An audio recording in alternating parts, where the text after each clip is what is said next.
Hi, I'm Vince Vetrano. Crews down in Illinois are assessing major damage today after tornadoes left a path of destruction. The tornadoes hit hardest in Rochelle and Fairdale, Illinois, both less than 100 miles from Chicago. Officials report at least one person died and dozens of homes were destroyed. Emergency crews worked for hours rescuing people trapped in the rubble. Flood warnings are in effect for areas here in southeast Wisconsin after that storm dumped more than 2 inches of rain in some spots.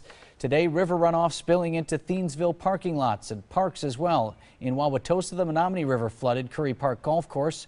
Officials are warning people to stay away from the rivers because the water temperatures are still bitterly cold. More local news now. A Milwaukee police officer is recovering today. He was hurt while trying to stop a suspected car thief. Police claim 2 officers were investigating a stolen car parked near Farwell Avenue overnight. Officials say the driver looked at the officers and then drove right into the squad car, pinning one of the cops. His partner then fired at the vehicle before it took off. The injured officer is expected to be okay. Police still looking for those suspects. New information now about an overnight homicide on Milwaukee's south side. Police report a 40-year-old man hit and killed his 77-year-old father during a fight. This all played out at 13th and Lincoln about 2:30 in the morning.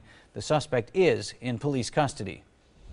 Food trucks may soon be banned on Milwaukee's south side. The Common Council's Public Safety Committee approved a measure that would ban the trucks in the 11th District. Alderman Joe Dudzik says it's a matter of safety. The measure now needs the full Common Council's approval.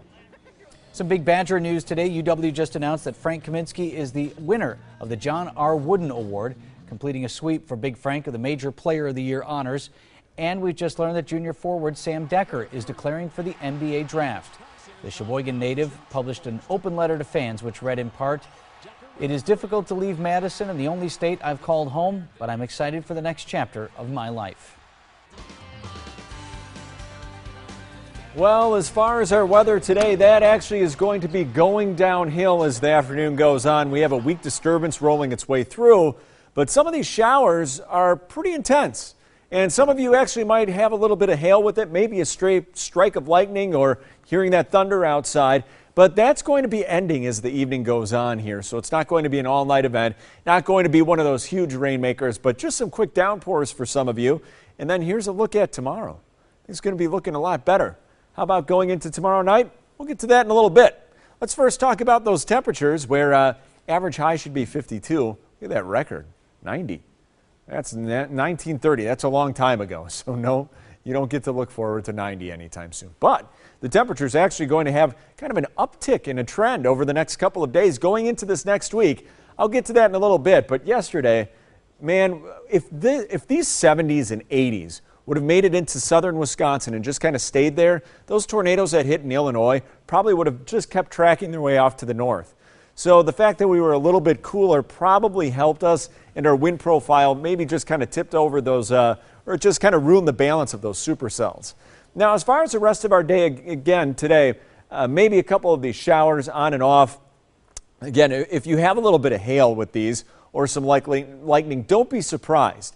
Now, as we go into the nighttime hours here, most of this should be done. Clouds moving on out. That means you're going to have plenty of sunshine as far as Saturday is concerned. Now, how about Saturday night? Still a really nice night for you. And as we go through our Sunday, clouds on the increase. You can see as we go into the afternoon, okay, but then there's going to be just a chance later on in the afternoon of a shower, especially off to the west. Much better chances on Sunday night. So here's kind of a closer look as we go through our afternoon. Yeah, and those showers, maybe a thunderstorm rolling on through, so things going downhill.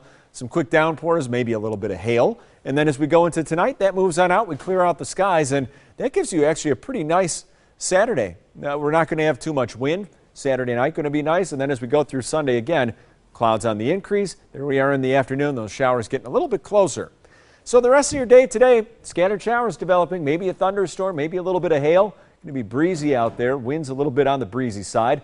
For tonight, 36. Any shower going to come to an end. Then we start to clear out the skies. And then as far as tomorrow, it's a pretty nice day, 60. Will that be the better of the 2 weekend days? Well, kind of looks like it. Sunday, we have that slight chance of rain in the afternoon. It's also going to be a windy day. Then we start to see rain rolling on in as far as Sunday night is concerned. Could hold on into really early on Monday, but most of Monday is going to be all right. Tuesday, 63. Lots of 60s on the 7-day forecast. So a nice little stretch coming up here.